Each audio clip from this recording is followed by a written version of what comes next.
فاروق حبیب صاحب ایک تو یہ بتا دینا پہلے تو کہ وہ ٹنڈی صاحب کہہ رہے ہیں بھائی سیدھا معاملہ ہے, آپ چاہتے ہیں 123 لوگوں کے استعفے منظور ہو جائیں اسپیکر قومی اسمبلی راجہ پرویش صاحب کے پاس, کہیں جناب ہم نے جو ہے وہ اپنے وداؤٹ اینی پریشر ہم نے ریزائن کیا ہے اور معاملہ ختم ہو جائے گا. تو یہ کیوں نہیں کر رہے؟ پہلے تو بنیادی طور کے اوپر وسیم یہ جتنی بھی بات کرتے رہے کورٹ میں, ہم پہلے بھی یہ پٹیشن لے کے گئے تھے لیکن اس پر کورٹ نے یہ کہا یہ اسپیکر کا اختیار ہے, ہم اسپیکر کے اختیار میں دخل اندازی نہیں کرنا چاہتے. لیکن یہ جو حالیہ دنوں میں آڈیو سامنے آئی, اس آڈیو میں چیف ایگزیکٹو آف پاکستان جو کہ شہباز شریف پرائم منسٹر ہیں, یہ بات بڑے فوکس کر کے کہہ رہے ہیں یار یہ 6-7 لوگوں کے شاہ محمود اور باقی 6-7 لوگوں کے اسپیکر ایکسیپٹ کرو جن کو بڑی گرمی لگی ہوئی ہے. چلے میرا مارجن جو ہے وہ تھا, لیکن یہ فضل خان 4 سے ہیں, انہوں نے اسفند یار ولی کو 40,000 ووٹوں پہ ہرایا ہے. ہمارے حاجی شوکت صاحب ہیں, انہوں نے 50,000 ووٹ سے جو ہے وہ بلوچ صاحب کو ہرایا تھا. تو وہ ووٹ کا اور فرق دیکھ کے نہیں لوگوں کو نکالا گیا, واٹ ایور جو بھی ڈیسیژن کیا, لندن سے فیصلہ آیا, کہاں سے فیصلہ آیا, لیکن یہ فیصلہ اسپیکر نے نہیں کیا. یہ فیصلہ وزیر اعظم آفس کے اندر شہباز شریف نے کیا. یہاں یاد صادق بیٹھے ہیں جو توجیحات پیش کر رہے ہیں, طریقہ کار بتا رہے ہیں. باقیوں کا ہم 6 تاریخ کے بعد بال ہمارے کورٹ میں آ جائے گی, پھر جس کو چاہیں گے ہم ٹکٹ چوز کر کے باہر نکال دیں گے, کہہ دیں گے کسی کا دستخط ٹھیک نہیں ہے, کسی کا کوئی اور مسئلہ ہے, جیسے پورا پلان کر کے بدنیتی پر میلا فائٹنگ. وہ تو ان کی پلاننگ ہے, بالکل صحیح ہے, آپ صحیح کہہ رہے ہیں. لیکن یہ جو فیصلہ صاحب نے بات کی, آپ کے خیال میں اس سے استعفے نہیں ہو جائیں گے اگر آپ اگر اسپیکر آف دا ہاؤس کے پاس سب چلے جاتے ہیں اور کہتے ہیں کہ ہم والنٹرلی ریزائن کر رہے ہیں, تو بات ہی میں ہمارا آرگومنٹ. جی وسیم میں آپ کی بات پہ ہی آ رہا ہوں, میں صرف آپ کو اپنا موقع یہ دے رہا تھا کہ یہی بنیاد بنا کر ہم اسلام آباد ہائی کورٹ میں گئے ہیں کہ آپ یا تو 123 استعفے جو اجتماعی پارٹی کا فیصلہ تھا ایک ہی فارمیٹ پہ سب نے دیے, ان کے آپ ایکسپٹ کریں.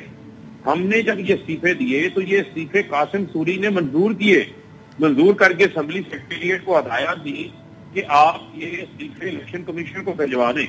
لیکن راجہ پرویز اشرف صاحب جیسے اسپیکر بنے, انہوں نے استعفے الیکشن کمیشن کو بھجوانے کی بجائے ان کو روک لیا. اب روکنے کے بعد اب وہ اپنی مرضی کا پک اینڈ چوز کر رہے ہیں. والے 123 حلقوں میں انتخابات ہمیں کوئی اعتراض نہیں ہے, ہم تو بات کی بارہا کہہ چکے ہیں کہ ہم اسمبلیوں سے باہر آ چکے ہیں, ہم ریزائن دے چکے ہیں. ہمارے استعفے قاسم سوری نے اپنی پوزیشن پہ بیٹھ کے منظور کیے ہیں, وہ لیٹر موجود ہے جو انہوں نے جاری کیا ہوا ہے, اس کو بھی انہوں نے اوور رول کیا. اس کو اوور رول کرنے کے بعد 11 استعفے پک اینڈ چوز کر کے ایکسپٹ کر لیے. آپ نے ہمارے پہ جو فارمولا لگایا ہے وہ ہم پیش ہوئے بغیر ہمارے ایکسپٹ ہو گئے نا, تو 112 بھی ایکسپٹ کر لیں. کنڈی صاحب اتنی فرمائش کیوں پیش کر رہے ہیں؟ آپ نے ایک کام کر لیا نا, 12-11 کیا آپ نے, تو باقی بھی آپ نہیں. تو وہ تو کہہ رہے ہیں نا, وہ تو کہہ رہے ہیں باقی بھی منظور کریں گے, مرحلہ وار منظوری ہو رہی ہے.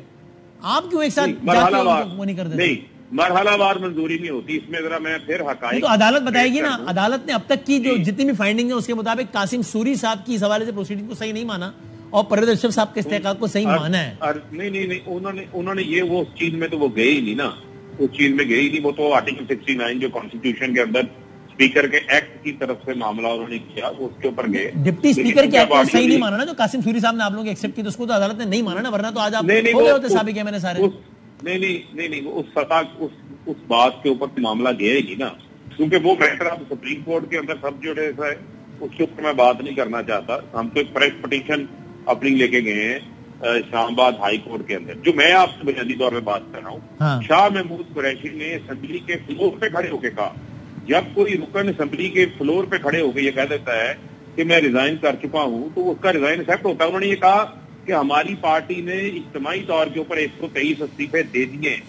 یہ بنیاد ایک بندہ پوری پارٹی کی بہا پہ بات کر سکتا ہے یا ہر بندے کو یہ کہنا ضروری ہے؟ دیکھیں, جب ان کے پاس ان کو اختیار دے دیا پارٹی نے, سب نے اختیار دیا, پارٹی کی پارلیمانی پارٹی کی میٹنگ میں یہ اختیار دیا. شاہ محمود قریشی جو کہ ہمارے امیدوار تھے اس نے لیڈر آف دا ہاؤس کے لیے بھی, انہوں نے اپنی تقریر میں کھڑے ہو کے کہا, تقریر آج بھی موجود ہے, اسی کی بنیاد کے اوپر قاسم اس کے بعد اسپیکر کو استحقاق ہوتا ہے نا کہ وہ ویریفائی کر لے کہ جناب یہ صحیح کہا جا رہا ہے یا نہیں, اس میں سے کوئی بندہ جو وہ زبردستی نہیں کر رہا. اپنا اسپیکر قاسم سوری نے اس وقت کا اپنا استحقاق استعمال کر لیا تھا. اب جو آپ بات کر رہے ہیں کہ عدالت نے قاسم سوری کے فیصلے کو تسلیم نہیں کیا, قاسم سوری والے معاملے میں تو عدالت گئی نہیں, کیونکہ وہ بھی اسپیکر تھے. وہ تو صرف اس معاملے کے اوپر آئے کہ چونکہ یہ فیصلہ جو ہے وہ اسپیکر نے کیا ہے, تو آرٹیکل 69 کے تحت, کانسٹیٹیوشن کے تحت وہ اس میٹر میں انوالو نہیں ہوئے. لیکن پھر میں آپ کو یہ بتانا چاہتا ہوں کہ آڈیو لیک سامنے کے آنے کے بعد امتیازی سلوک، میلا پہڑی، بدنیتی، ڈسکریمنیشن بڑی باتیں کھل کے سامنے آ رہی ہیں. اچھا یہ فاروق صاحب ایک اور بات تو بتا دیں، یہ بار ایڈمیٹڈ فیکٹ ہے. یہ آج انہوں نے یہ بھی کہا کہ جناب وہ سارے لوگ ابھی تک سرکاری رہائش گاہوں میں رہ رہے ہیں. یہ الزام ٹھیک ہے گا؟ دیکھیں بنیادی طور کے اوپر آپ رہ رہے ہیں کہ سرکاری رہائش استعمال کر رہے ہیں کیا؟ میں رہ نہیں رہا، میں نے تو بلکہ اپنے نیوز بھی کلیئر کیا. میں صرف یہ بات کر رہا ہوں کہ جو 11 تاریخ کو ہم نے استعفے دیے، 11 تاریخ کی ہماری سیلریز بند ہیں. کوئی رکن اسمبلی تنخواہ نہیں دے رہا. 11 اپریل آنورڈ یہ میں آپ کو آن ریکارڈ بات بتا رہا ہوں. اچھا، اسمبلی کے جو پریولیجز ہوتے ہیں، جو بینیفٹس آپ کو دیتے ہیں، وہ بھی اس دن سے ہم نہیں لے رہے، وہ بند ہیں. پارلیمنٹ لاجز جب تک آپ ڈی نوٹیفائی نہیں ہوتے، اور ابھی تک تو انہوں نے باقی لوگوں کو تو ڈی نوٹیفائی نہیں کیا، کر دیں ان کو ڈی نوٹیفائی. وہ تو ان کی منطق، لیکن آپ کے مطابق تو آپ لوگ ہو چکے ہیں نا. قاسم سوری صاحب کہہ چکے ہیں کہ ہم سب سابق ایم این اے ہو گئے، میں لات مار کے آ گیا ہوں، ہم نے چھوڑ دی اسمبلی. تو اسمبلی چھوڑ دیں، پارلیمنٹ لاجز بھی چھوڑ دیں. ہائی مورل گراؤنڈ نہیں وہ ہائی مورل گراؤنڈ ٹھیک ہے. آپ کو ساری ہائی مورل گراؤنڈ ہمارے لیے یاد آتی ہے، اس لیے کہ سب سے زیادہ اس کا لیکچر آپ لوگ دیتے ہیں، اس لیے سن تو لے نا، سب سے زیادہ لیکچر آپ دیتے ہیں تو آپ کے بارے میں یاد آئے گی. نہیں کوئی غیر قانونی عمل نہیں ہے جن کی رسیدیں، اسی لیے میں نے لیگل نہیں کہا، مورل کا. تو پھر آپ مورل حوالے نہ دیا کریں. ٹھیک ہے، آپ برطانیہ اس کے حوالے نہ دیا کریں. آپ سے نہیں کریں گے سوال. جن کی رسیدیں آج تک نہیں ملی وہ آج جو ہے روزانہ سوال ہوتے ہیں نا. ابھی اس وقت یہ بات ہو رہی ہے نا، جب اس موضوع میں بھی میں وہ بات تو نہیں کروں گا. یعنی آپ کہہ رہے ہیں کہ ٹھیک ہے، ہمارے آپ کے خیال میں آپ لوگ مستعفی ہو چکے ہیں، لیکن ابھی پارلیمنٹ لاجز نہیں چھوڑا، گورنمنٹ ڈی نوٹیفائی کرے گی پھر چھوڑیں گے، تب تک رہیں گے سرکاری پارلیمنٹ لاجز تو عموماً جب آپ کا اگلا رکن نوٹیفائی ہو کے آتا ہے، الیکٹ ہو کے آتا ہے، اس وقت اس کو پارلیمنٹ لاجز جو ہیں وہ ویکیٹ کر دیتے ہیں.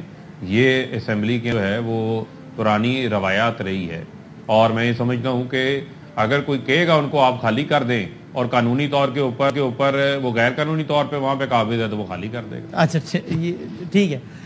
جناب کنڈی صاحب ایک اس بارے میں ایک آخری بات یہ بتا دیں، جو وہ کہہ رہے ہیں فیصل صاحب، فاروق صاحب، کہ بھائی باقی 11 لوگوں یا 10 لوگوں کو بھی تو راجہ پرویش صاحب نے پرسنلی تو نہیں بلایا نا، لیکن قبول کر لیے، تو پھر باقی 113 کے بھی کر لیں. وہی بات جہاں سے بات شروع ہوئی تھی کہ سب نے ایک ہی طریقے سے ریزائن کیا ہے. وسیم بھائی بات یہ ہے کہ ہمارے پی ٹی آئی کے جو دوست ہیں وہ استعفیٰ نہیں دینا چاہتے. انہوں نے پہلے بھی استعفیٰ نہیں دیا. دوسری بات یہ ہے کہ جو انہوں نے شاہ محمود قریشی کی بات کی، شاہ محمود قریشی کھڑا ہوا، اس نے کہا کہ ہم ریزائن کرتے ہیں. شاہ محمود قریشی کو پارلیمنٹ میں کوئی کسی کا اختیار نہیں ہوتا کہ کوئی کسی کے بیاہ پہ بات کرے. پارلیمنٹ میں وہ اختیار ہوتا ہے کہ ہر ممبر کا اگر مائک کھلتا، جب مائک کھلتا ہے تو پارلیمنٹ کی پروسیڈنگ ریکارڈ ہوتی ہے، وہ آفیشیل ریکارڈنگ ہوتی ہے. تو اگر مائک کھلتا سب کا باری باری، اور اگر 10-15 منٹ انتظار کر لیتے اور ایک کھڑا ہو کے کہتا کہ میں ریزائن کر رہا ہوں، تو وہ جو ہے لیگلی جو ہے وہ ریزائن ہو جاتا. اب انہوں نے کہا کہ ہم نے انہوں نے بیچ میں رکھی. پھر اس کے بعد دوسرا فیز یہ آیا، ڈپٹی اسپیکر 2-3 پھر بھی بیٹھا رہا، تو اس نے تو ریفرنس بھیجا ہی نہیں اپنا ای سی پی میں، ورنہ ای سی پی ڈنٹیفائی کر دیتی. وہ فائل تو ادھر ہی موجود تھی، کوئی استعفے منظور نہیں ہوئے تھے، فائل موجود تھی. ٹھیک ہے، نارملی تو یہ سوشل میڈیا پر اتنا کھیلتے ہیں. چاہیے تو یہ تھا کہ جیسے وہ ڈپٹی اسپیکر نے جو ہے منظور کیا، اس وقت ایکٹنگ اسپیکر تھے، تو ایک تصویر کھینچ کے کہتے تھے کہ میں نے سب کے باری باری منظور کر لیا، لیکن آفیشیل پروسیس ہے. اب یہ استعفے نہیں دینا چاہتے، اس لیے عدالت جانا چاہتے ہیں. جو فورم ہے استعفے دینے کا وہ ہے پارلیمنٹ. آ جائیں، ہم بھی راجہ صاحب سے ریکویسٹ کریں گے. 123 روزانہ ایک دن میں تو نہیں ہو سکتے، 2 یا 3 دن ہم کہہ گے آپ نکال لیں، اور ان کو جو ہے باری باری مسکرا رہے ہیں. یعنی آپ یہ کہہ رہے ہیں وزیر اعظم کے مشیر یہ کہہ رہے ہیں اسپیشل اسسٹنٹ کے، اگر پی ٹی آئی کے 123 لوگ آ جائیں 2 دن میں تو ہم ایکسیپٹ کر لیں گے سب کے. بدامی صاحب صاحب سے ریکویسٹ کر لیں گے اسپیکر صاحب سے کہ آپ ان کو جو ہے یہ نہ جائیں، یہ ہائی کورٹ نہ جائیں، ادھر تکلیف نہ کریں. مطلب یہ ہے جو فورم ہے استعفے دینے کا ادھر آ جائیں. دوسری بات یہ ہے کہ میرے بھائی نے بات کی، اس کا مطلب کیا ہے فاروق صاحب، اس کا کیا مطلب نکال رہے ہیں؟ پھر آتا ہوں فیصلہ، کیا اس کا مطلب ہے؟ اس کا مطلب یہ ہے، دیکھیں اس کا مطلب یہ ہے کہ راجہ پرویز اشرف صاحب نے جو 11 ایکسیپٹ کیے ہیں وہ غلط ایکسیپٹ کیے، کیونکہ میں تو راجہ پرویز اشرف کے سامنے گیا ہی نہیں، کوئی ہمارا رکن اسمبلی نہیں گیا. وہ کہہ رہے میں بھی نہیں گیا، میرا تو ایکسیپٹ ہو گیا. کے لیے ان کے سامنے جانا ضروری ہے. ہاں جی بھائی اگر میرا جائے بغیر ایکسیپٹ ہو گیا تو باقیوں کا بھی کر لیں. اسپیکر کی پروگریٹو ہے